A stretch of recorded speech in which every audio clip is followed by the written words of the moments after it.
Why is Reverend Jennings so distracted when he gives his sermons?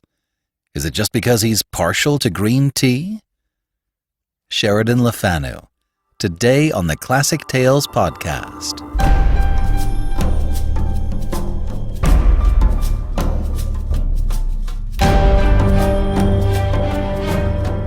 Welcome to the Classic Tales podcast. Thank you for listening. The vintage episode for the week is An Occurrence at Owl Creek Bridge and A Horseman in the Sky. 2 stories from Ambrose Bierce. Be sure to check it out on Tuesday. If you enjoy the show, please become a monthly supporter and help us continue to highlight these amazing stories. Please go to ClassicTalesAudiobooks.com and become a monthly supporter for as little as $5 a month. As a thank you gesture, we'll send you a coupon code every month for $8 off any audiobook order. Give more and you get more. It's a great way to help us keep producing sparkling audiobook content. Go to ClassicTalesAudiobooks.com and become a supporter today. I've been having fun designing the specials for our Kickstarter for the next Arsène Lupin book, The Golden Triangle. I have the artwork done for the pins and the cover.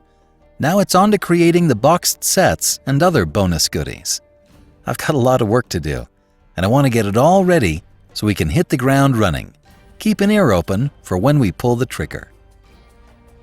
Today's story is from a collection entitled Through a Glass Darkly by Sheridan LeFanu, originally published in 1872.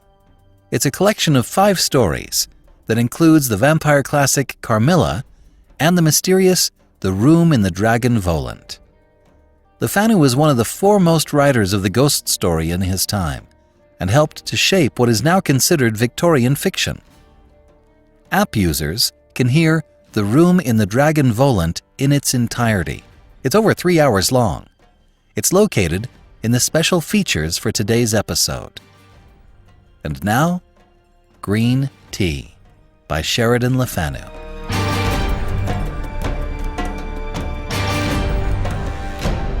Prologue. Dr Hesselius, the German physician. Though carefully educated in medicine and surgery, I have never practiced either. The study of each continues, nevertheless, to interest me profoundly. Neither idleness nor caprice caused my secession from the honourable calling which I have just entered. The cause was a very trifling scratch inflicted by a dissecting knife. This trifle cost me the loss of 2 fingers, amputated promptly, and the more painful loss of my health, for I have never been quite well since, and have seldom been 12 months together in the same place. In my wanderings, I became acquainted with Dr. Martin Hesselius, a wanderer like myself, like me a physician, and like me an enthusiast in his profession. Unlike me in this, that his wanderings were voluntary, and he a man, if not of fortune, as we estimate fortune in England, at least in what our forefathers used to term easy circumstances. He was an old man when I first saw him, nearly 35 years my senior. In Dr. Martin Hesselius I found my master.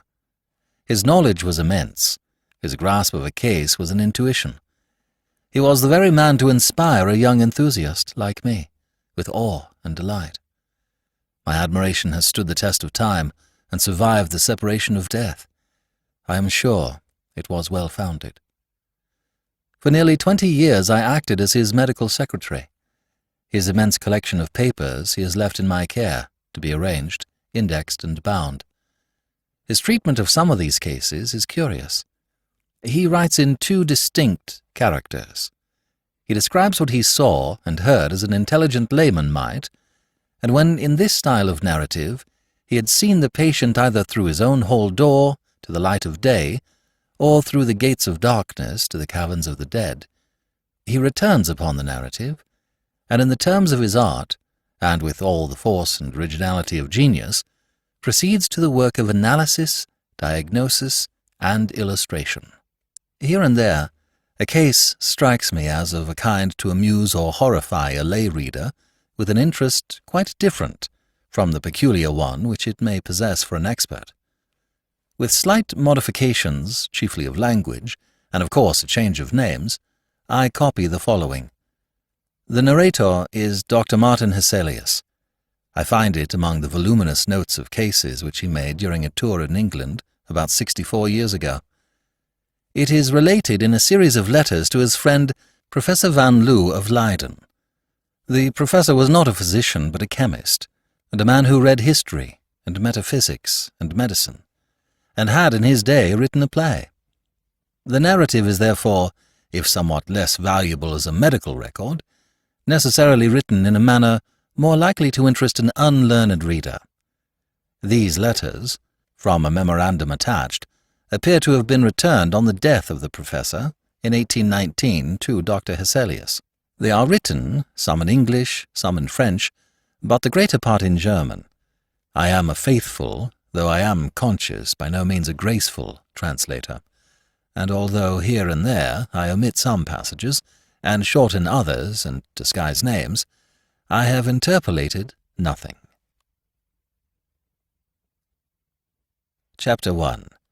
Dr. Hesselius relates how he met the Reverend Mr. Jennings. The Reverend Mr. Jennings is tall and thin. He is middle-aged, and dresses in a natty old-fashioned high church precision. He is naturally a little stately, but not at all stiff. His features, without being handsome, are well formed, and their expression extremely kind, but also shy. I met him one evening at Lady Mary Haydock's. The modesty and benevolence of his countenance are extremely prepossessing. We were but a small party, and he joined agreeably enough in the conversation. He seems to enjoy listening very much more than contributing to the talk, but what he says is always to the purpose and well said. He is a great favourite of Lady Mary's, who, it seems, consults him upon many things, and thinks him the most happy and blessed person on earth. Little knows she about him. The Reverend Mr. Jennings is a bachelor, and has, they say, £60,000 in the funds. He is a charitable man. He is most anxious to be actively employed in his sacred profession. And yet, though always tolerably well elsewhere, when he goes down to his vicarage in Warwickshire to engage in the actual duties of his sacred calling, his health soon fails him, and in a very strange way, so says Lady Mary. There is no doubt that Mr. Jennings' health does break down in generally a sudden and mysterious way, sometimes in the very act of officiating in his old and pretty church at Kenlis.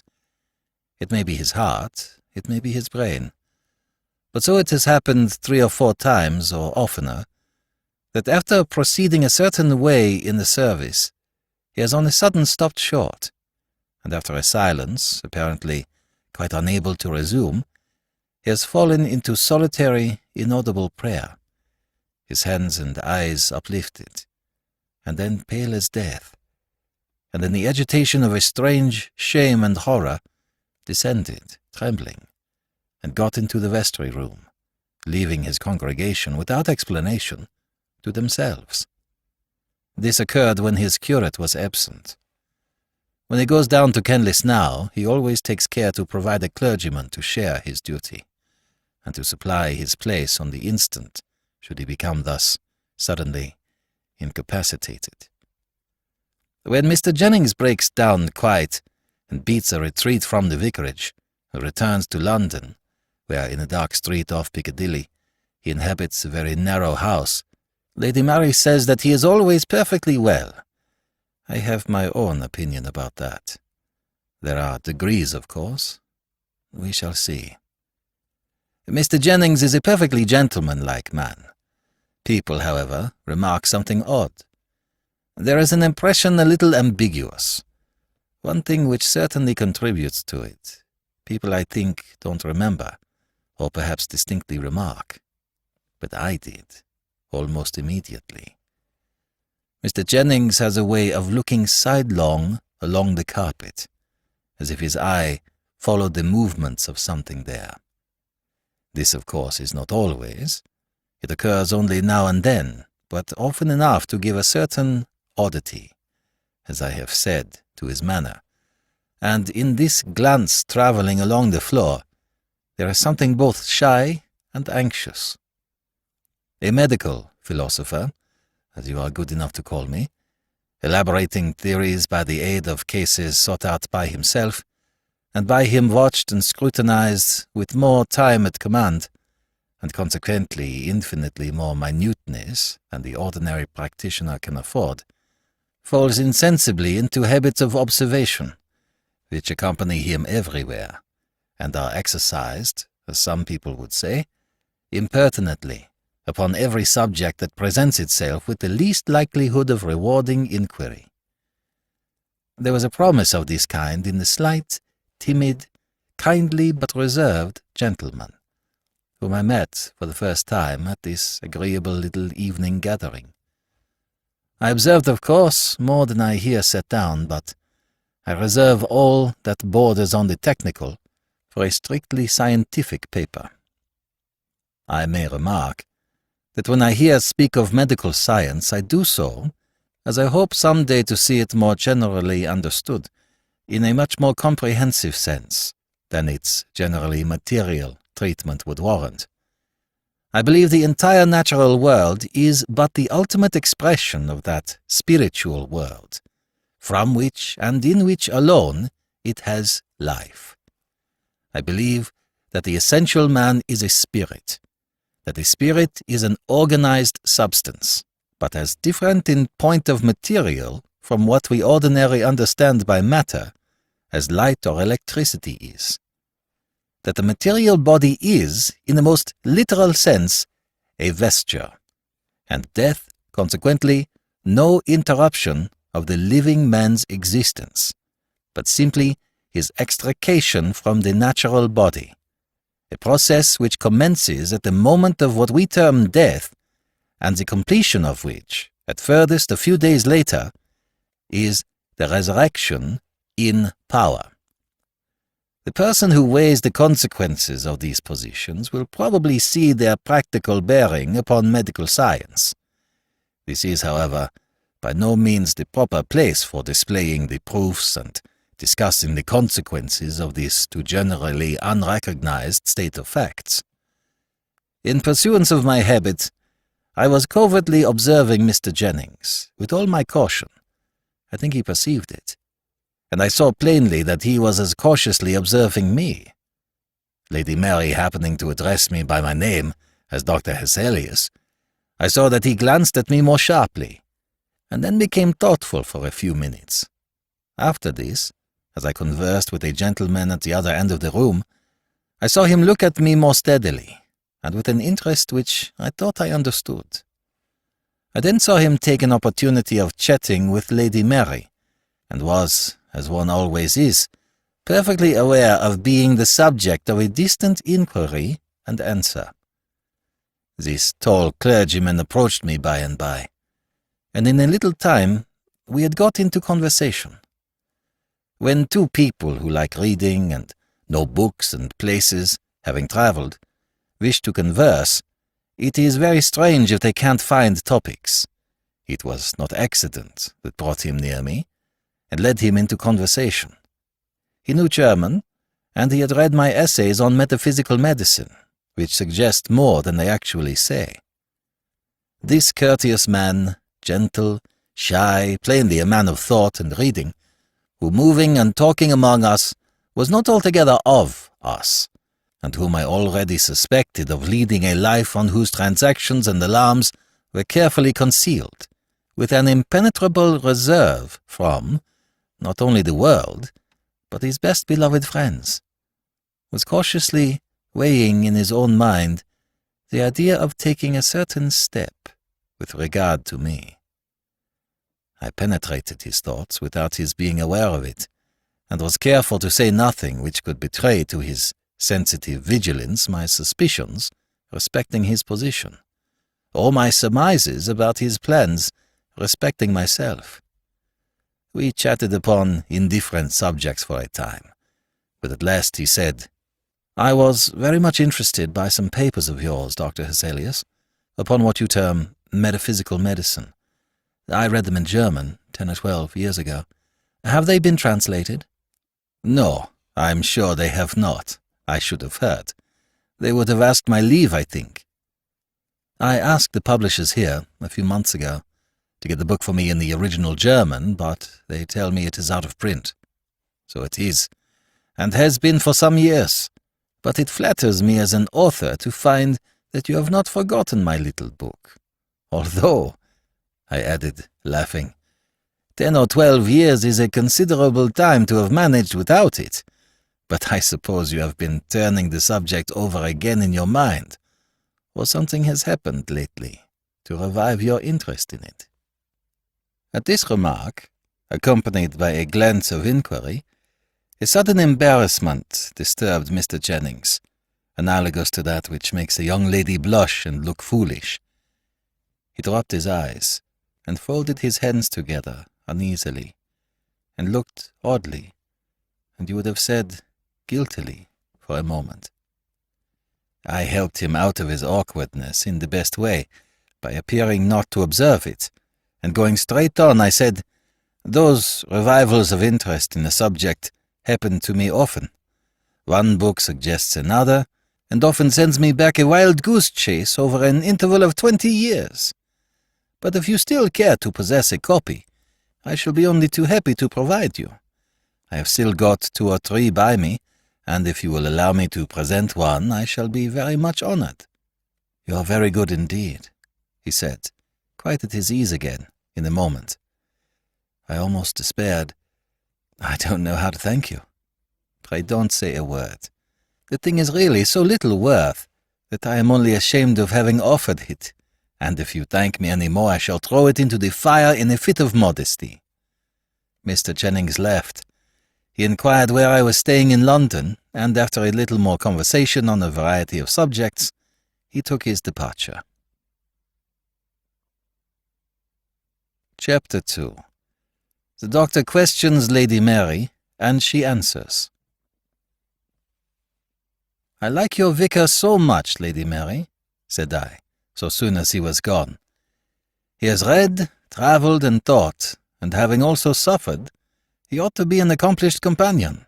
"So he is, and better still, he is a really good man," said she. "His advice is invaluable about my schools, and all my little undertakings at Dawlbridge, and he's so painstaking, he takes so much trouble, you have no idea. Wherever he thinks he can be of use, he's so good-natured and so sensible." "It is pleasant to hear so good an account of his neighbourly virtues. I can only testify to his being an agreeable and gentle companion, and in addition to what you have told me, I think I can tell you 2 or 3 things about him," said I. "Really?" "Yes. To begin with, he's unmarried." "Yes, that's right. Go on."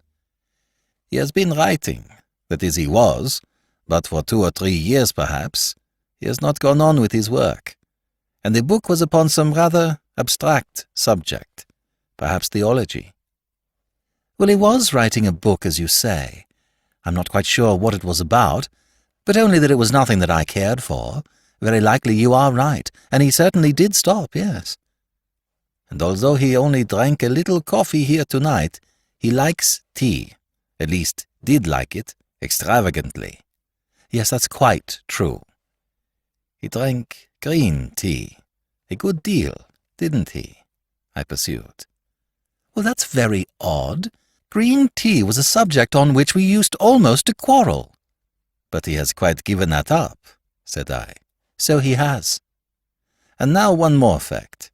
His mother or his father, did you know them?" "Yes, both. His father is only 10 years dead, and their place is near Dawlbridge. We knew them very well," she answered. "Well, either his mother or his father, I should rather think his father, saw a ghost," said I. "Well, you really are a conjurer, Dr Hesselius."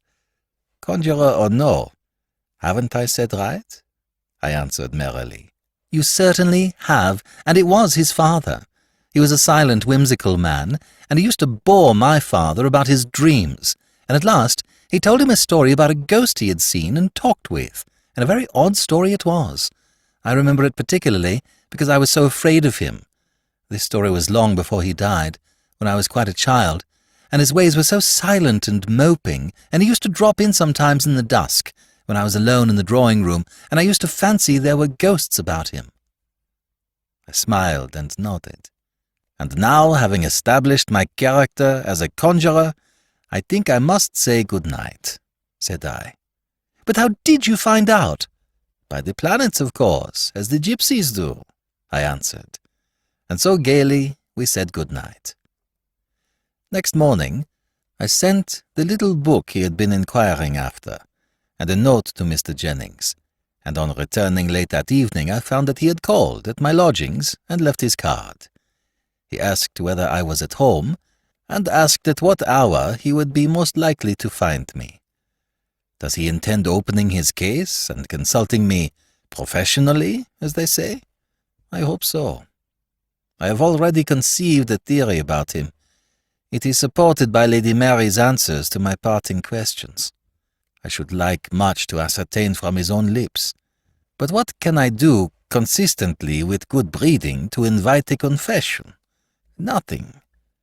I rather think he meditates one.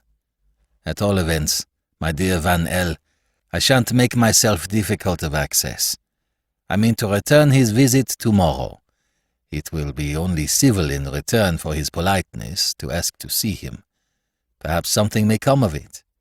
Whether much, little, or nothing, my dear Van L., you shall hear. Chapter 3. Dr. Hesselius picks up something in Latin books. Well, I have called at Blank Street. On inquiring at the door, the servant told me that Mr. Jennings was engaged very particularly with a gentleman, a clergyman from Kendlis, his parish in the country. Intending to reserve my privilege and to call again, I merely intimated that I should try another time and had turned to go, when the servant begged my pardon and asked me, looking at me a little more attentively than well-bred persons of his order usually do, whether I was Dr. Hesselius, and on learning that I was, he said, "Perhaps then, sir, you would allow me to mention it to Mr. Jennings, for I am sure he wishes to see you." The servant returned in a moment with a message from Mr. Jennings, asking me to go into his study, which was in effect his back drawing-room, promising to be with me in a very few minutes. This was really a study, almost a library. The room was lofty, with 2 tall, slender windows and rich, dark curtains. It was much larger than I had expected, and stored with books on every side, from the floor to the ceiling. The upper carpet, for to my tread it felt that there were 2 or 3, was a Turkey carpet. My steps fell noiselessly. The bookcases standing out placed the windows, particularly narrow ones, in deep recesses. The effect of the room was, although extremely comfortable and even luxurious, decidedly gloomy, and aided by the silence, almost oppressive. Perhaps, however, I ought to have allowed something for association. My mind had connected peculiar ideas with Mr. Jennings. I stepped into this perfectly silent room of a very silent house with a peculiar foreboding, and its darkness and solemn clothing of books, for except where 2 narrow looking-glasses were set in the wall, they were everywhere, helped this sombre feeling. While awaiting Mr. Jennings' arrival, I amused myself by looking into some of the books with which his shelves were laden.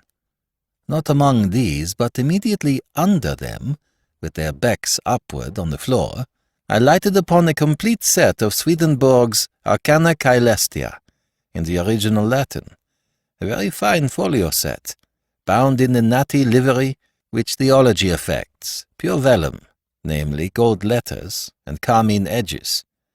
There were paper markers in several of these volumes. I raised and placed them, one after the other, upon the table, and opening where these papers were placed, I read in the solemn Latin phraseology a series of sentences indicated by a penciled line at the margin. Of these I copy here a few, translating them into English. When man's interior sight is opened, which is that of his spirit, then there appear the things of another life, which cannot possibly be made visible to the bodily sight. By the internal sight, it has been granted me to see the things that are in the other life, more clearly than I see those that are in the world. From these considerations, it is evident that external vision exists from internal vision, and this from a vision still more interior, and so on. There are, with every man, at least 2 evil spirits. With wicked genii, there is also a fluent speech, but harsh and grating. There is also, among them, a speech which is not fluent, wherein the descent of the thoughts is perceived as something secretly creeping along within it. The evil spirits associated with man are indeed from the hells, but when with man, they are not then in hell, but are taken out thence. The place where they then are is in the midst between heaven and hell, and is called the world of spirits.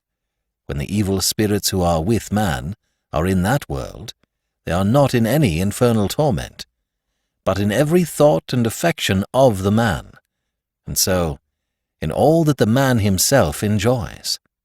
But when they are remitted into their hell, they return to their former state. If evil spirits could perceive that they were associated with man, and yet that they were spirits separate from him, and if they could flow into the things of his body, they would attempt by 1,000 means to destroy him, for they hate man with a deadly hatred. Knowing, therefore, that I was a man in the body, they were continually striving to destroy me, not as to the body only, but especially as to the soul. For to destroy any man or spirit is the very delight of the life of all who are in hell. But I have been continually protected by the Lord. Hence it appears how dangerous it is for man to be in a living consort with spirits, unless he be in the good faith. Nothing is more carefully guarded from the knowledge of associate spirits than their being thus conjoined with a man. For if they knew it, they would speak to him with the intention to destroy him. The delight of hell is to do evil to man, and to hasten his eternal ruin. A long note, written with a very sharp and fine pencil, in Mr Jennings' neat hand, at the foot of the page caught my eye. Expecting his criticism upon the text, I read a word or two, and stopped, for it was something quite different, and began with these words, Deus misericor mei, may God compassionate me. Thus warned of its private nature, I averted my eyes and shut the book, replacing all the volumes as I had found them, except one which interested me, and in which, as men studious and solitary in their habits will do, I grew so absorbed as to take no cognizance of the outer world, nor to remember where I was. I was reading some pages which refer to representatives and correspondence in the technical language of Swedenborg, and had arrived at a passage, the substance of which is that evil spirits, when seen by other eyes than those of their infernal associates, present themselves, by correspondence, in the shape of the beast, Fera, which represents their particular lust and life, in aspect direful and atrocious. This is a long passage, and particularizes a number of those bestial forms. Chapter 4. 4 eyes were reading the passage. I was running the head of my pencil case along the line as I read it, and something caused me to raise my eyes. Directly before me was one of the mirrors I have mentioned, in which I saw reflected the tall shape of my friend Mr Jennings leaning over my shoulder, and reading the page at which I was busy, and with a face so dark and wild that I should hardly have known him. I turned and rose. He stood erect also, and with an effort laughed a little, saying, "I came in and asked you how you did, but without succeeding in awaking you from your book. So I could not restrain my curiosity, and very impertinently, I'm afraid, peeped over your shoulder. This is not your first time of looking into those pages. You have looked into Swedenborg, no doubt, long ago." "Oh dear, yes. I owe Swedenborg a great deal. You will discover traces of him in the little book on metaphysical medicine, which you were so good as to remember." Although my friend affected a gaiety of manner, there was a slight flush in his face, and I could perceive that he was inwardly much perturbed. "I'm scarcely yet qualified. I know so little of Swedenborg. I've only had them a fortnight," he answered. "And I think they are rather likely to make a solitary man nervous. That is, judging from the very little I have read. I don't say that they have made me so," he laughed. "And I'm so very much obliged for the book. I hope you got my note?" I made all proper acknowledgments and modest disclaimers. "I never read a book that I go with so entirely as that of yours," he continued. "I saw at once there is more in it than is quite unfolded. Do you know Dr. Harley?" he asked, rather abruptly. In passing, the editor remarks that the physician here named was one of the most eminent who had ever practiced in England. "I did, having had letters to him, and had experienced from him great courtesy and considerable assistance during my visit to England. I think that man is one of the very greatest fools I ever met in my life," said Mr. Jennings.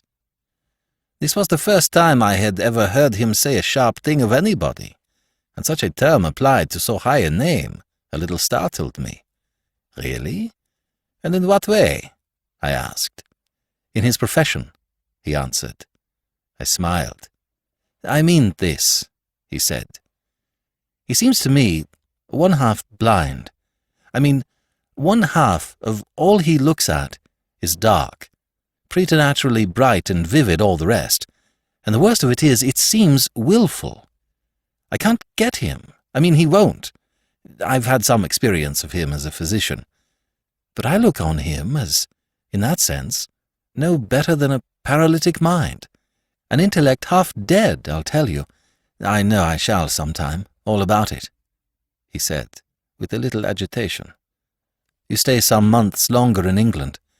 If I should be out of town during your stay for a little time, would you allow me to trouble you with a letter? I should only be too happy," I assured him. "Very good of you. I am so utterly dissatisfied with Harley." "A little leaning to the materialistic school," I said. "A mere materialist," he corrected me. "You can't think how that sort of thing worries one who knows better. You won't tell anyone, any of my friends, you know, that I am hippish. Now, for instance, no one knows, not even Lady Mary, that I have seen Dr. Harley, or any other doctor, so pray don't mention it. And if I should have any threatening of an attack, you'll kindly let me write, or should I be in town, have a little talk with you?" I was full of conjecture, and unconsciously I found I had fixed my eyes gravely on him, for he lowered his for a moment, and he said, "I see you think I might as well tell you now, or else you are forming a conjecture. But you may as well give it up. If you were guessing all the rest of your life, you will never hit on it." He shook his head, smiling, and over that wintry sunshine a black cloud suddenly came down, and he drew his breath in, through his teeth as men do in pain. Sorry, of course, to learn that you apprehend occasion to consult any of us, but commend me when and how you like, and I need not assure you that your confidence is sacred." He then talked of quite other things, and in a comparatively cheerful way, and after a little time, I took my leave. Chapter 5. Dr. Hesselius is summoned to Richmond. We parted cheerfully, but he was not cheerful, nor was I. There are certain expressions of the powerful organ of spirit the human face, which, although I have seen them often and possess a doctor's nerve, yet disturb me profoundly. One look at Mr. Jennings haunted me. It had seized my imagination with so dismal a power that I changed my plans for the evening and went to the opera, feeling that I wanted a change of ideas. I heard nothing of or from him for 2 or 3 days, when a note in his hand reached me. It was cheerful and full of hope. He said that he had been for some little time so much better, quite well in fact, that he was going to make a little experiment and run down for a month or so to his parish, to try whether a little work might not quite set him up. There was in it a fervent, religious expression of gratitude for his restoration, as he now almost hoped he might call it. A day or 2 later, I called Lady Mary, who repeated what his note had announced, and told me that he was actually in Warwickshire, having resumed his clerical duties at Kenlis, and she added, "I begin to think that he is really perfectly well, and that there never was anything the matter, more than nerves and fancy, which are all nervous, but I fancy there is nothing like a little hard work for that kind of weakness, and he has made up his mind to try it. I should not be surprised if he did not come back for a year." Notwithstanding all this confidence, only 2 days later I had this note, dated from his house of Piccadilly. "Dear Sir, I have returned, disappointed. If I should feel at all able to see you, I shall write to ask you kindly to call. At present I am too low, and in fact simply unable to say all I wish to say. Pray don't mention my name to my friends. I can see no one. By and by, please God, you shall hear from me. I mean to take a run into Shropshire, where some of my people are. God bless you. May we, on my return, meet more happily than I can now write." About a week after this I saw Lady Mary at her own house, the last person, she said, left in town, and just on the wing for Brighton, for the London season was quite over.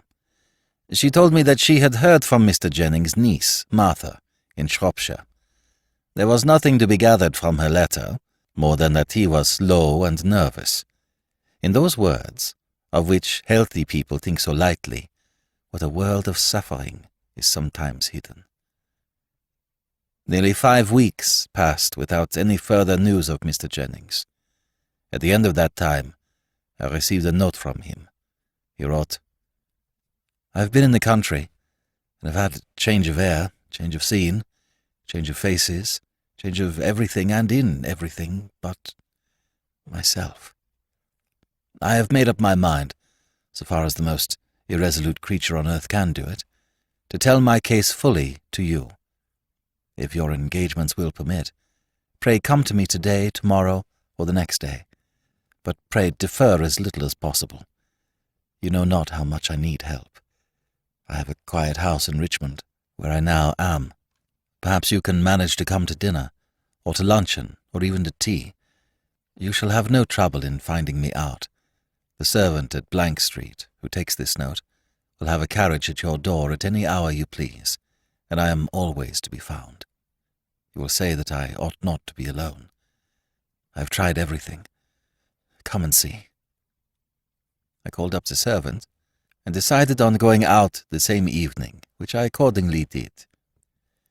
It would have been much better in a lodging-house or hotel, I thought, as I drove up through a short double row of sombre elms to a very old-fashioned brick house, darkened by the foliage of these trees, which overtopped and nearly surrounded it.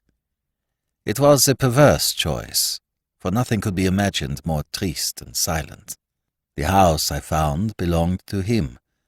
He had stayed for a day or 2 in town, and finding it for some cause insupportable, had come out here, probably because being furnished in his own, he was relieved of the thought and delay of selection by coming here. The sun had already set, and the red reflected light of the western sky illuminated the scene with the peculiar effect with which we are all familiar. The hall seemed very dark, but getting to the back drawing-room, whose windows command the west, I was again in the same dusky light. I sat down, looking out upon the richly wooded landscape that glowed in the grand and melancholy light, which was every moment fading. The corners of the room were already dark. All was growing dim, and the gloom was insensibly toning my mind, already prepared for what was sinister. I was waiting alone for his arrival, which soon took place.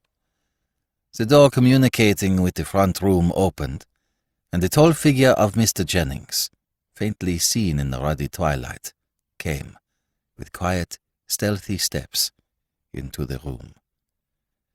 We shook hands, and taking a chair to the window, where there was still light enough to enable us to see each other's faces, he sat down beside me, and placing his hand upon my arm, with scarcely a word of preface, began his narrative.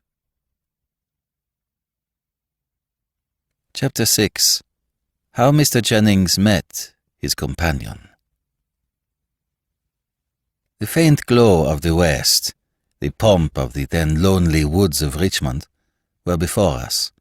Behind and about us the darkening room, and on the stony face of the sufferer, for the character of his face, though still gentle and sweet, was changed, rested that dim, odd glow, which seems to descend and produce where it touches lights, sudden though faint, which are lost, almost without gradation, in darkness. The silence, too, was utter, not a distant wheel or bark or whistle from without, and within, the depressing stillness of an invalid bachelor's house. I guessed well the nature, though not even vaguely the particulars of the revelations I was about to receive, from that fixed face of suffering, that so oddly flushed stood out, like a portrait of Schalken's, before its background of darkness.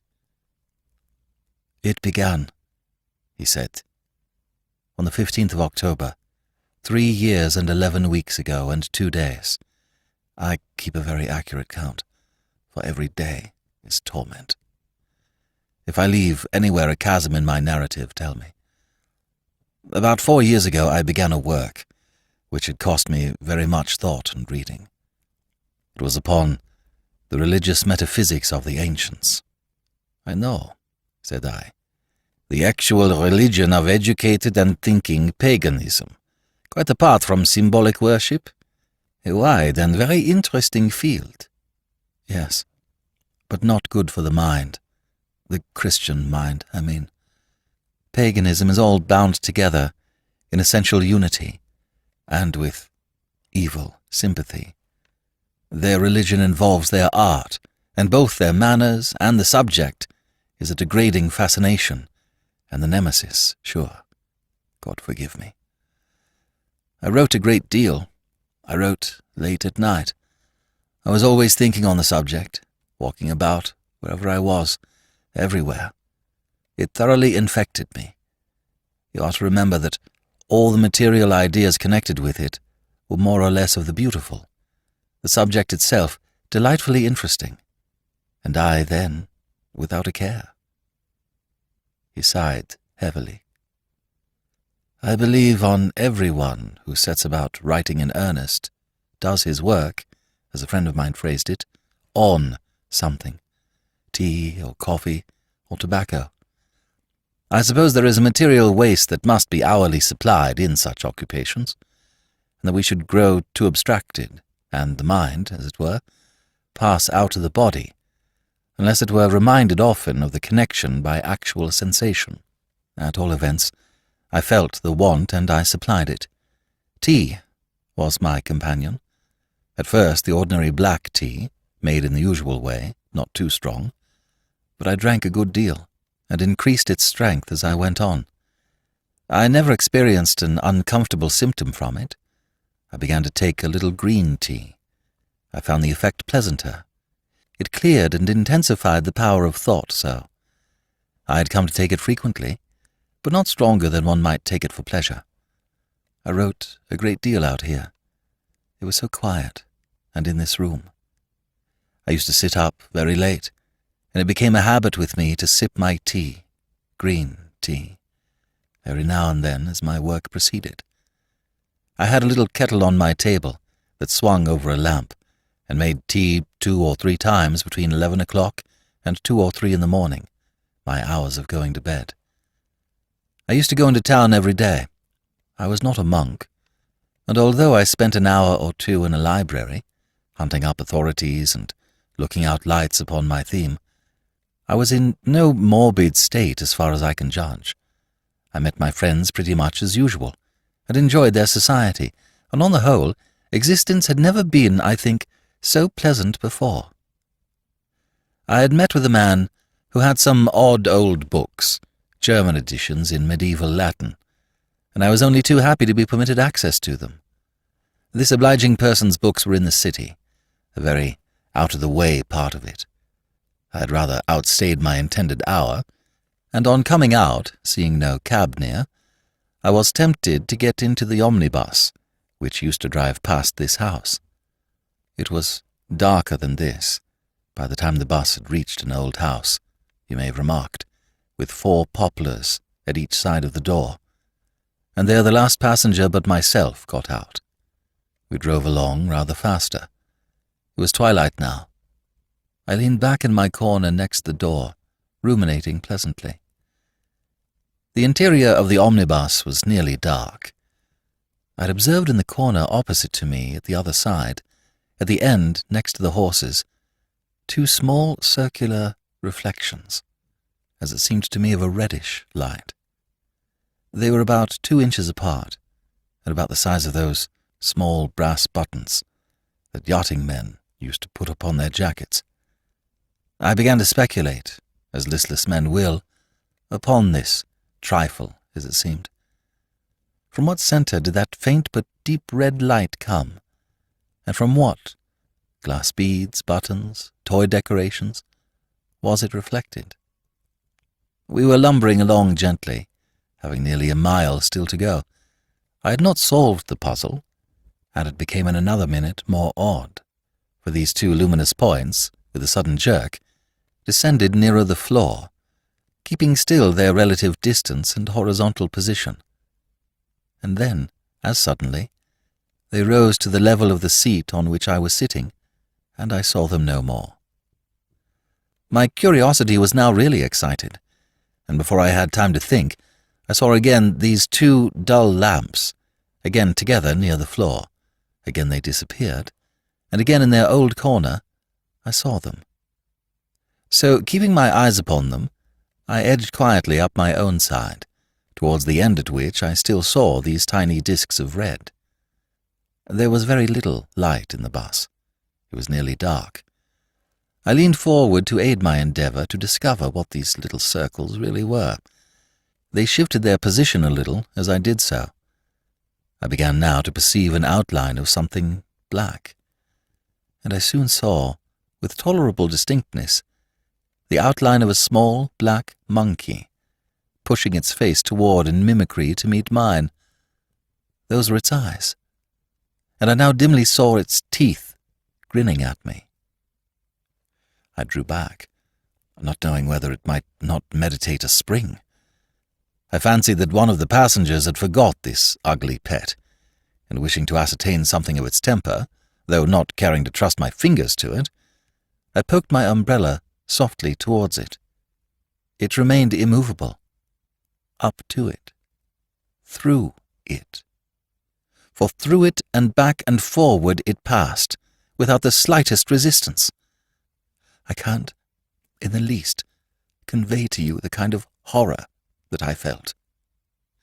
When I had ascertained that the thing was an illusion, as I then supposed, there came a misgiving about myself, and a terror that fascinated me in impotence to remove my gaze from the eyes of the brute for some moments. As I looked, it made a little skip back, quite into the corner, and I, in a panic, found myself at the door, having put my head out, drawing deep breaths of the outer air, and staring at the lights and trees we were passing, too glad to reassure myself of reality. I stopped the bus and got out. I perceived the man look oddly at me as I paid him. I dare say there was something unusual in my looks and manner, for I had never felt so strangely before. Chapter 7. The Journey. First Stage. When the omnibus drove on, I was alone upon the road. I looked carefully round to ascertain whether the monkey had followed me. To my indescribable relief, I saw it nowhere. I can't describe easily what a shock I had received, and my sense of genuine gratitude on finding myself, as I supposed, quite rid of it. I had got out a little before we reached this house, 200 or 300 steps. The brick wall runs along the footpath, and inside the wall is a hedge of yew or some dark evergreen of that kind, and within that again the row of fine trees which you may have remarked as you came.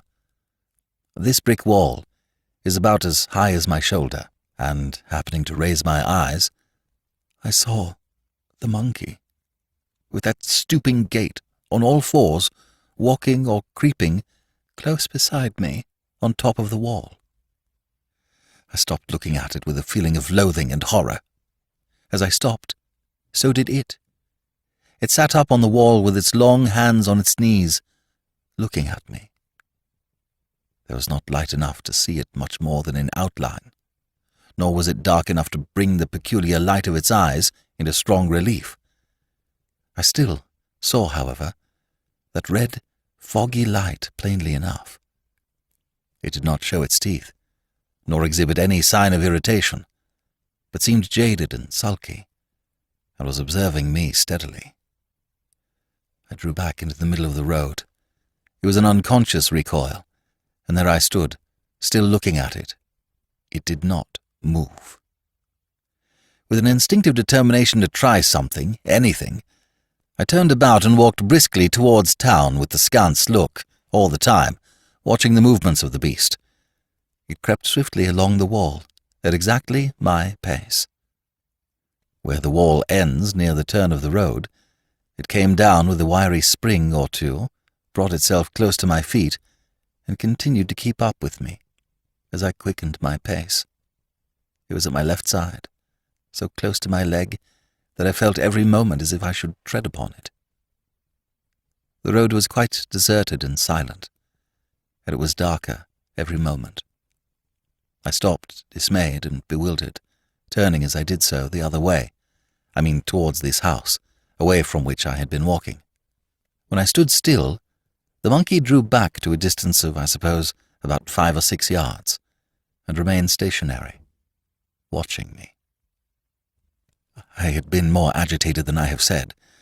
I had read, of course, as everyone has, something about spectral illusions, as you physicians term the phenomena of such cases.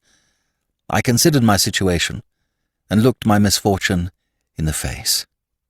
These affections, I have read, are sometimes transitory and sometimes obstinate. I had read of cases in which the appearance, at first harmless, had step by step degenerated into something direful and insupportable, and ended by wearing its victim out. Still, as I stood there, but for my bestial companion, quite alone, I tried to comfort myself by repeating again and again the assurance, the thing is purely disease, a well-known physical affection, as distinctly as smallpox or neuralgia. Doctors are all agreed on that. Philosophy demonstrates it. I must not be a fool. I've been sitting up too late, and I dare say my digestion is quite wrong, and with God's help, I shall be all right. And this is but a symptom of nervous dyspepsia. Did I believe all this? Not a word of it. No more than any other miserable being ever did, who is once seized and riveted in this satanic captivity. Against my convictions, I might say my knowledge, I was simply bullying myself into a false courage. I now walked homeward. I had only a few 100 yards to go. I had forced myself into a sort of resignation, but I had not got over the sickening shock and the flurry of the first certainty of my misfortune. I made up my mind to pass the night at home. The brute moved close beside me, and I fancied there was the sort of anxious drawing toward the house, which one sees in tired horses or dogs, sometimes as they come toward home. I was afraid to go into town. I was afraid of anyone seeing and recognizing me. I was conscious of an irrepressible agitation in my manner.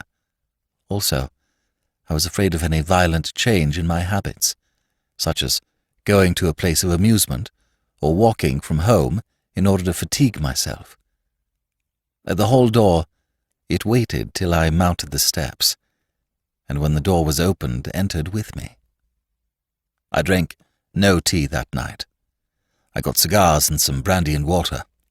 My idea was that I should act upon my material system, and by living for a while in sensation apart from thought, send myself, forcibly as it were, into a new groove. I came up here to this drawing-room. I just sat here. The monkey then got upon a small table that then stood there. It looked dazed and languid.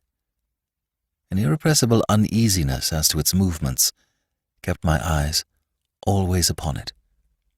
Its eyes were half closed, but I could see them glow. It was looking steadily at me.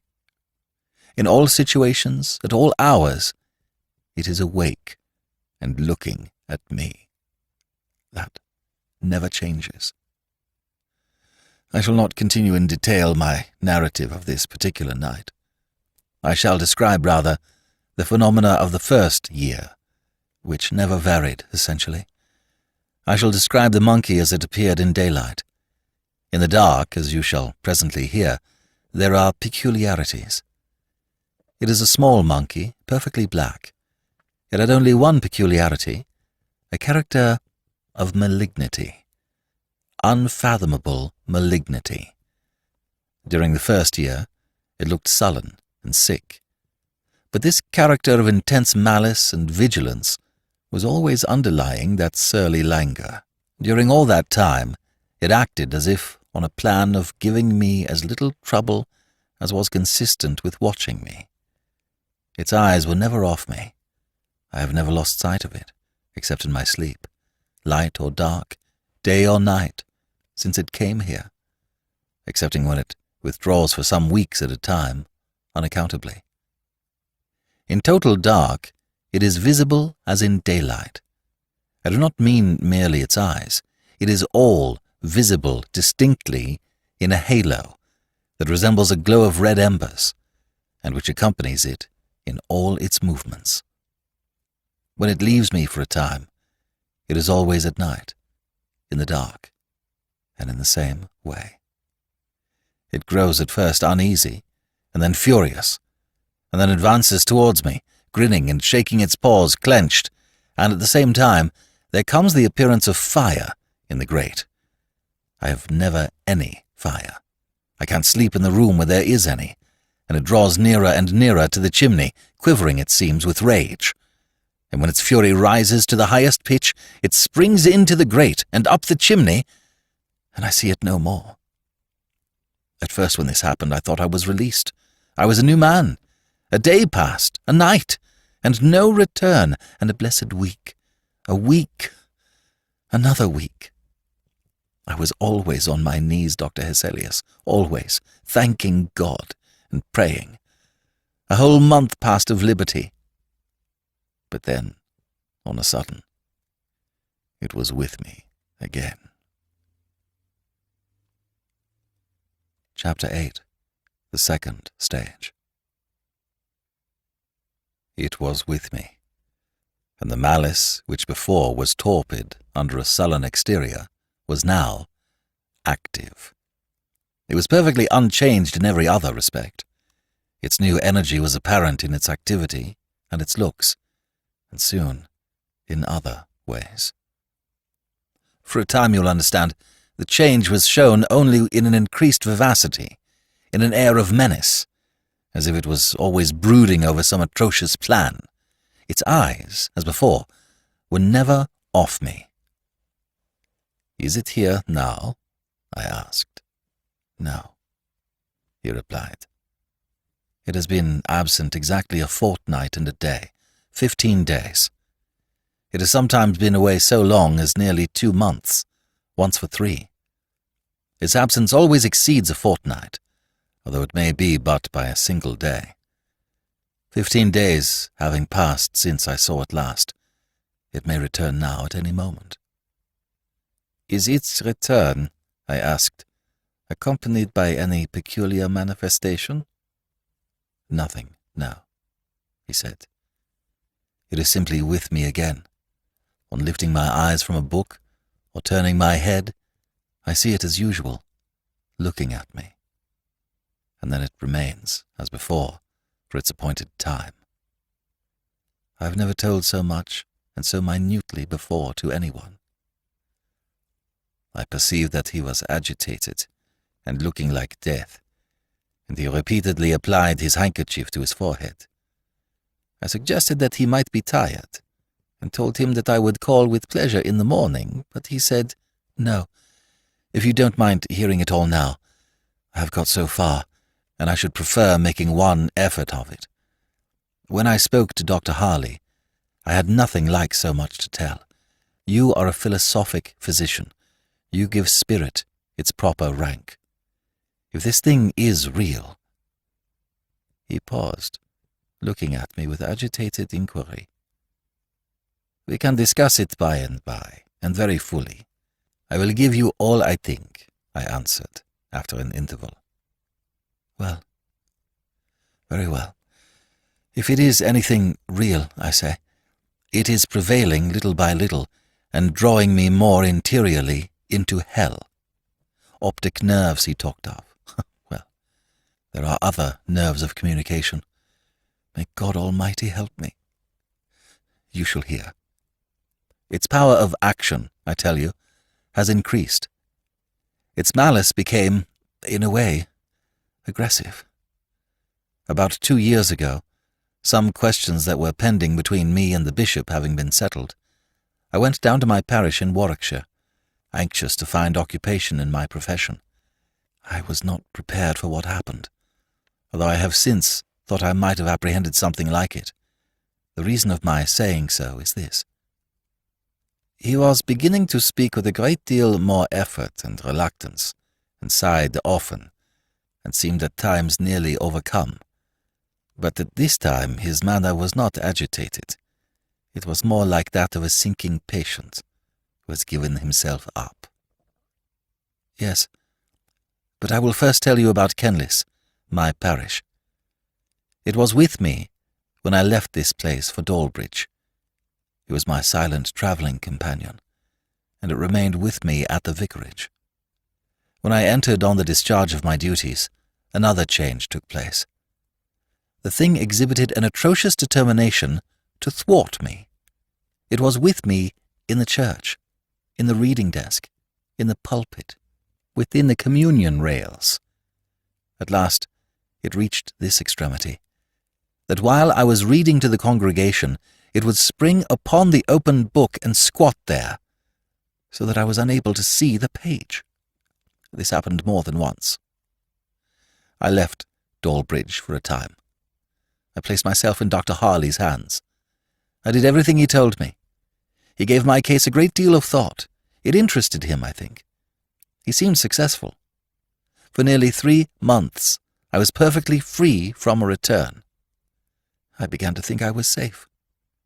With his full assent, I returned to Dalbridge. I travelled in a chaise. I was in good spirits. I was happy and grateful. I was returning, as I thought, delivered from a dreadful hallucination, to the scene of duties which I longed to enter upon. It was a beautiful sunny evening. Everything looked serene and cheerful, and I was delighted. I remember looking out of the window to see the spire of my church at Kenlis among the trees, at the point where one has the earliest view of it. It is exactly where the little stream that bounds the parish passes under the road by a culvert, and where it emerges at the roadside, a stone with an old inscription is placed. As we passed this point, I drew my head in and sat down, and in the corner of the chaise was the monkey. For a moment I felt faint, and then quite wild with despair and horror. I called to the driver and got out. and sat down at the roadside and prayed to God silently for mercy. A despairing resignation supervened. My companion was with me as I re-entered the vicarage. The same persecution followed. After a short struggle I submitted, and soon I left the place.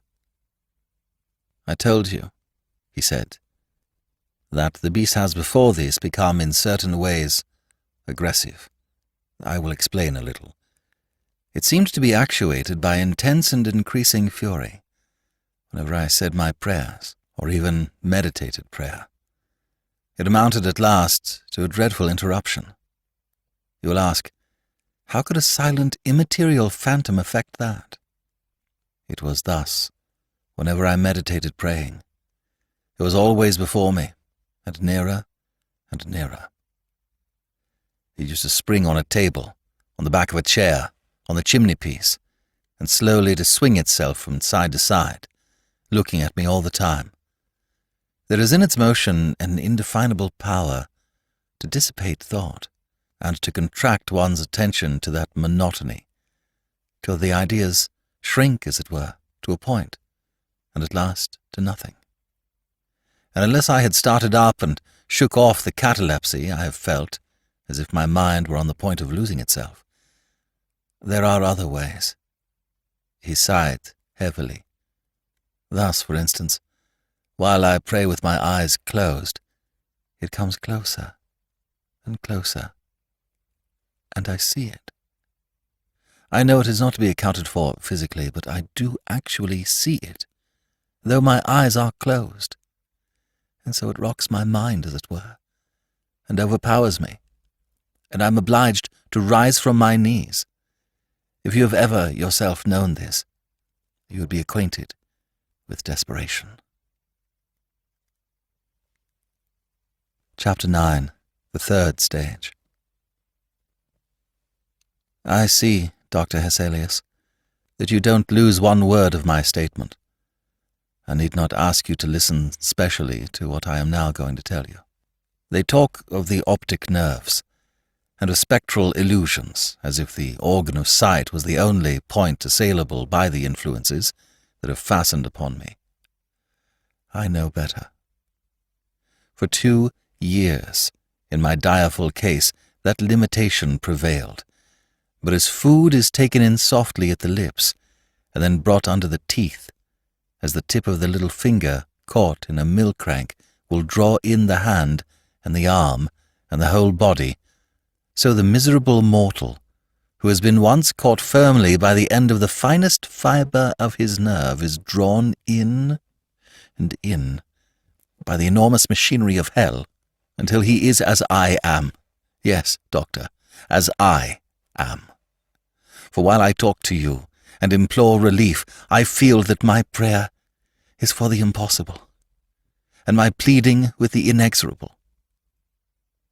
I endeavoured to calm his visibly increasing agitation, and told him that he must not despair. While we talked, the night had overtaken us. The filmy moonlight was wide over the scene which the window commanded, and I said, "Perhaps you would prefer having candles. This light, you know, is odd. I should wish you, as much as possible, under your usual conditions while I make my diagnosis, shall I call it? Otherwise I don't care." "All lights are the same to me," he said. "Except when I read or write. I care not if night were perpetual. I am going to tell you what happened about a year ago. The thing began to speak to me." "Speak? How do you mean? Speak as a man does, do you mean?" "Yes. Speak in words and consecutive sentences, with perfect coherence and articulation. But there is a peculiarity. It is not like the tone of a human voice. It is not by my ears it reaches me. It comes like a singing through my head. This faculty, the power of speaking to me, will be my undoing. It won't let me pray. It interrupts me with dreadful blasphemies. I dare not go on. I could not. Oh, doctor, can the skill and thought and prayers of man avail me nothing? You must promise me, my dear sir, not to trouble yourself with unnecessary exciting thoughts. Confine yourself strictly to the narrative of facts, and recollect above all, that even if the thing that infests you be as you seem to suppose, a reality with an actual independent life and will, yet it can have no power to hurt you, unless it be given from above. Its access to your senses depends mainly upon your physical condition. This is, under God, your comfort and reliance. We are all alike environed. It is only that in your case, the Paris, the veil of the flesh, the screen, is a little out of repair, and sights and sounds are transmitted. We must enter on a new course, sir. Be encouraged. I'll give tonight to the careful consideration of the whole case. You are very good, sir. You think it worth trying.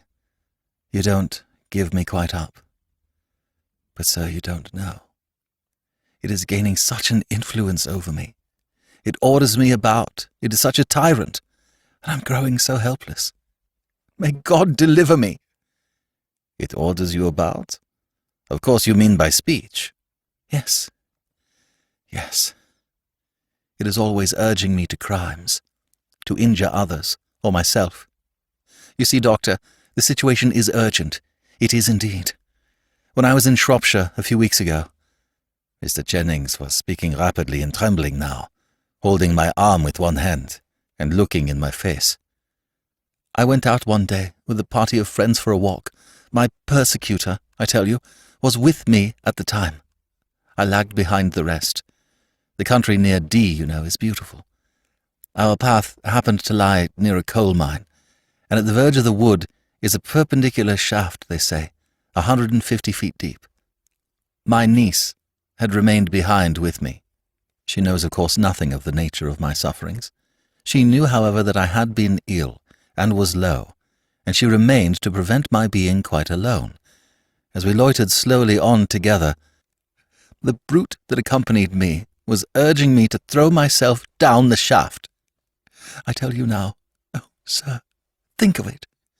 The one consideration that saved me from that hideous death was the fear lest the shock of witnessing the occurrence should be too much for the poor girl. I asked her to go on and take her walk with her friends, saying that I could go no further. She made excuses, and the more I urged her, the firmer she became. She looked doubtful and frightened. I suppose there was something in my looks or manner that alarmed her, but she would not go, and that literally saved me. You had no idea, sir, that a living man could be made so abject a slave of Satan, he said, with a ghastly groan and a shudder. There was a pause here, and I said, You were preserved, nevertheless. It was an act of God.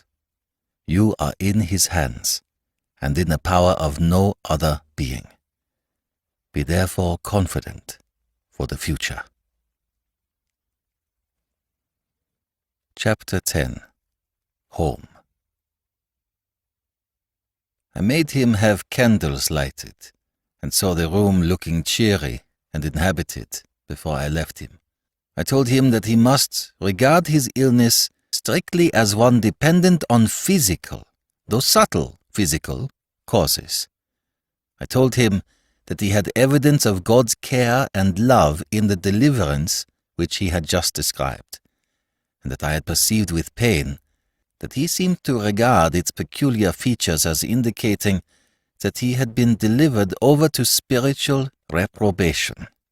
That such a conclusion nothing could be, I insisted, less warranted, and not only so, but more contrary to facts, as disclosed in his mysterious deliverance from that murderous influence during his Shropshire excursion. First, his niece had been retained by his side without his intending to keep her near him, and secondly, there had been infused into his mind an irresistible repugnance to execute the dreadful suggestion in her presence. As I reasoned this point with him, Mr. Jennings wept. He seemed comforted. One promise I exacted, which was that should the monkey at any time return, I should be sent for immediately, and repeating my assurance that I would give neither time nor thought to any other subject until I had thoroughly investigated his case, and that tomorrow he should hear the result, I took my leave. Before getting into the carriage, I told the servant that his master was far from well, and that he should make a point of frequently looking into his room. My own arrangements I have made with a view to being quite secure from interruption. I merely called at my lodgings, and with the travelling desk and carpet-bag, set off in a hackney carriage for an inn about 2 miles out of town, called the Horns, a very quiet and comfortable house, with good thick walls. And there I resolved, without the possibility of intrusion or distraction, to devote some hours of the night, in my comfortable sitting-room, to Mr. Jennings' case, and so much of the morning as it might require. There occurs here a careful note of Dr. Hesselius' opinion upon the case, and of the habits, dietary, and medicines which he prescribed. It is curious, some persons would say mystical, but on the whole, I doubt whether it would sufficiently interest a reader of the kind I am likely to meet with, to warrant its being here reprinted. The whole letter is plainly written at the inn where he had hid himself for the occasion. The next letter is dated from his town lodgings. I left town for the inn, where I slept last night at 9:30, and did not arrive at my room in town until 1 o'clock this afternoon.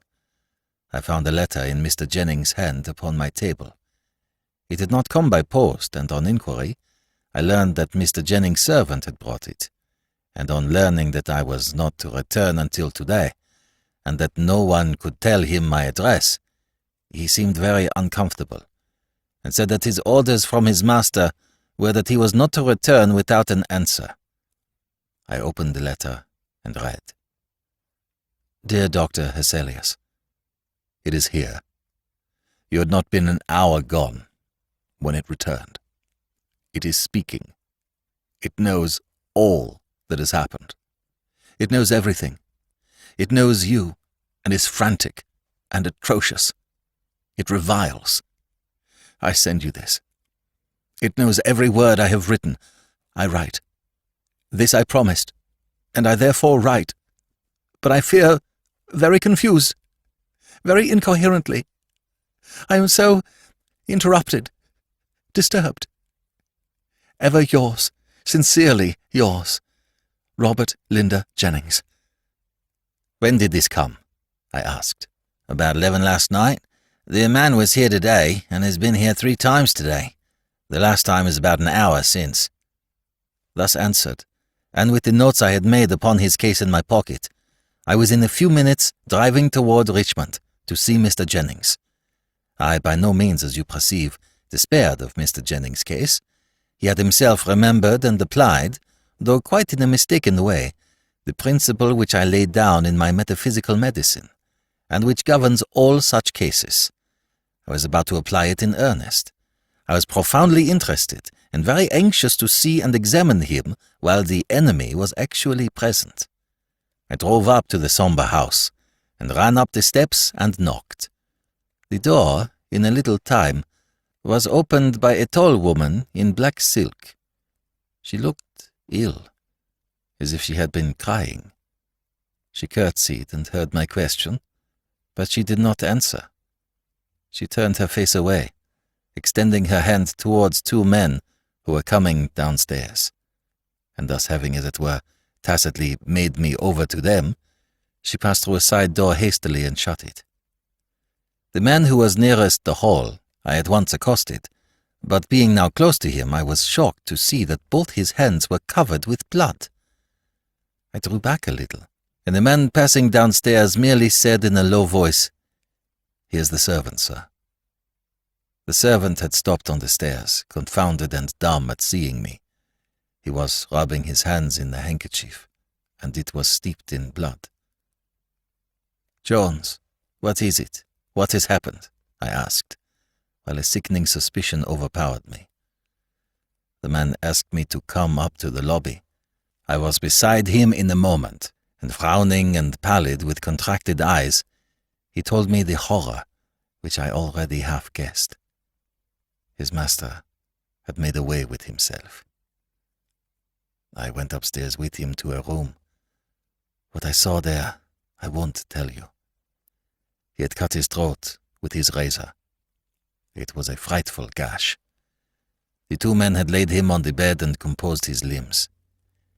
It had happened, as the immense pool of blood on the floor declared, at some distance between the bed and the window.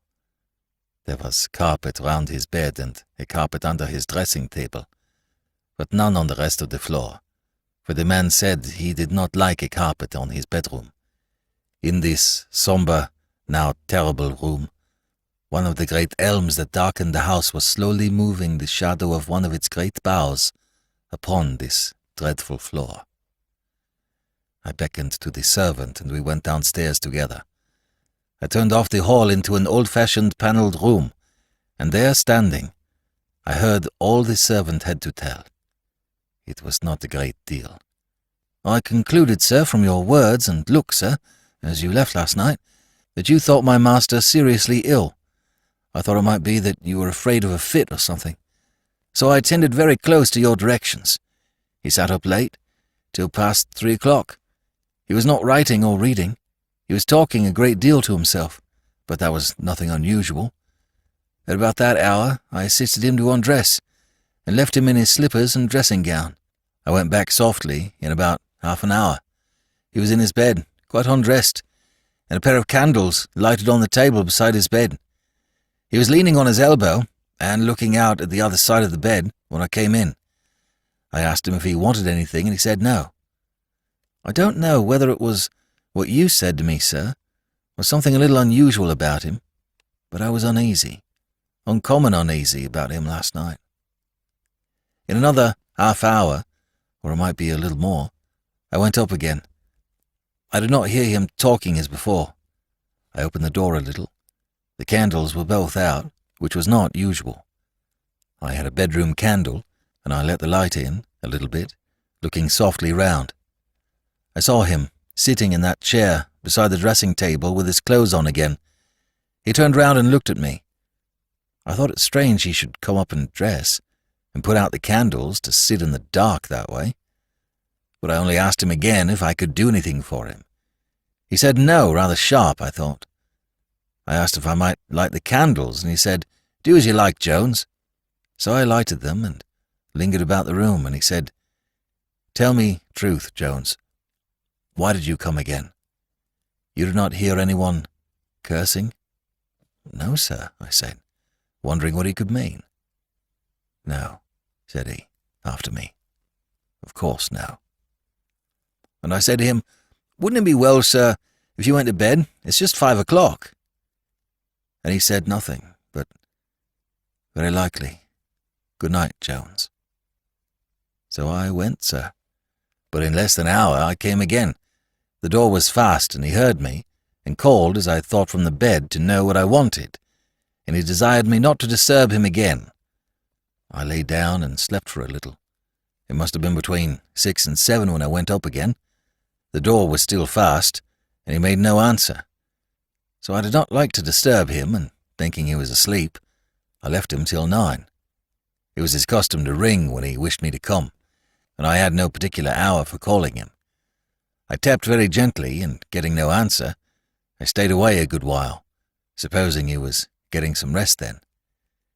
It was not till 11 o'clock I grew really uncomfortable about him, and for the latest he was never, that I could remember, later than 10:30. I got no answer. I knocked and called and still got no answer. So not being able to force the door, I called Thomas from the stables, and together we forced it and found him in the shocking way you saw. Jones had no more to tell. Poor Mr. Jennings was very gentle and very kind, All his people were fond of him. I could see that the servant was very much moved. So, dejected and agitated, I passed from that terrible house and its dark canopy of elms, and I hope I shall never see it more. While I write to you, I feel like a man who has but half waked from a frightful and monotonous dream. My memory rejects the picture with incredulity and horror, yet I know it is true. It is the story of the process of a poison which excites the reciprocal action of spirit and nerve, and paralyzes the tissue that separates those cognate functions of the senses, the external and the interior. Thus we find strange bedfellows, and the mortal and immortal prematurely make acquaintance. Conclusion. A word for those who suffer. My dear Van L., you have suffered from an affection similar to that which I have just described. You twice complained of a return of it. Who under God cured you? Your humble servant, Dr Hesselius. Let me rather adopt the more emphasized piety of a certain good old French surgeon of 300 years ago. I treated, and God cured you. Come, my friend, you are not to be hippish. Let me tell you a fact. I have met with and treated, as my book shows, 57 cases of this kind of vision, which I term indifferently sublimated, precocious, and interior. There is another class of affections which are truly termed, though commonly confounded with those which I describe, spectral illusions. These latter I look upon as being no less simply curable than a cold in the head or a trifling dyspepsia. It is those cases which I rank in the first category that test our promptitude of thought. 57 such cases have I encountered, neither more nor less. And in how many of these have I failed? In no one single instance. There is no one affliction of mortality more easily and certainly reducible, with a little patience and a rational confidence in the physician. With these simple conditions I look upon the cure as absolutely certain. You are to remember that I had not even commenced to treat Mr. Jennings' case. I have not any doubt that I should have cured him perfectly in 18 months, or possibly it might have extended to 2 years. Some cases are very rapidly curable, others extremely tedious. Every intelligent physician who will give thought and diligence to the task will effect a cure. You know my tract on the cardinal functions of the brain.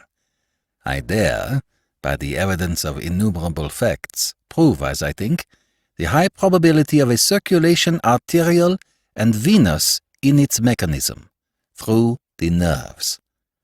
Of this system, thus considered, the brain is the heart. The fluid, which is propagated hence through one class of nerves, returns in an altered state through another, and the nature of that fluid is spiritual, though not immaterial, any more than, as I before remarked, light or electricity are so. By various abuses, among which the habitual use of such agents as green tea is one, this fluid may be affected as to its quality, but it is more frequently disturbed as to equilibrium. This fluid, being that which we have in common with spirits, a congestion found upon the masses of brain or nerve connected with the interior sense, forms a surface unduly exposed, on which disembodied spirits may operate. Communication is thus more or less effectually established. Between this brain circulation and the heart circulation, there is an intimate sympathy. The seat, or rather the instrument of exterior vision, is the eye. The seat of interior vision is the nervous tissue and brain, immediately about and above the eyebrow. You remember how effectually I dissipated your pictures by the simple application of iced eau de cologne. Few cases, however, can be treated exactly alike with anything like rapid success. Cold acts powerfully as a repellent of the nervous fluid. Long enough continued, it will even produce that permanent insensibility which we call numbness, and a little longer, muscular as well as sensational paralysis. I have not, I repeat, the slightest doubt that I should have first dimmed and ultimately sealed that inner eye which Mr. Jennings had inadvertently opened. The same senses are opened in delirium tremens, and entirely shut up again when the overaction of the cerebral heart and the prodigious nervous congestions that attend it are terminated by a decided change in the state of the body.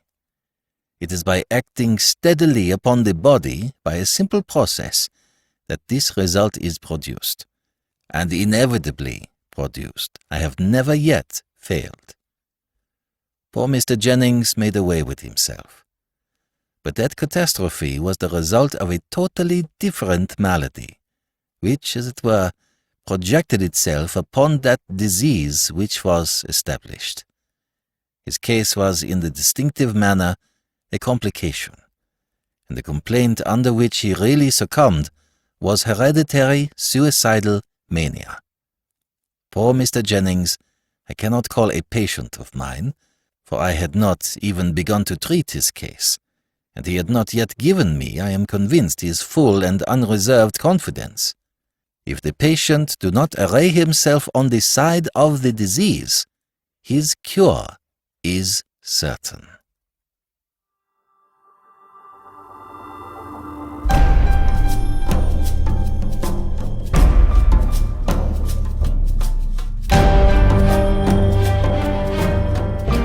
This is B.J. Harrison. I hope you've enjoyed this unabridged production of Green Tea by Sheridan LeFanu. If you've enjoyed this episode, please become a supporter by going to ClassicTalesAudiobooks.com. Donate $5 a month and get a monthly coupon code for $8 off any audiobook order. Thanks for pitching in. Thank you for joining me today and allowing classic literature to awaken your better self. Please join me next time, and we'll rediscover the greatest stories ever put to paper.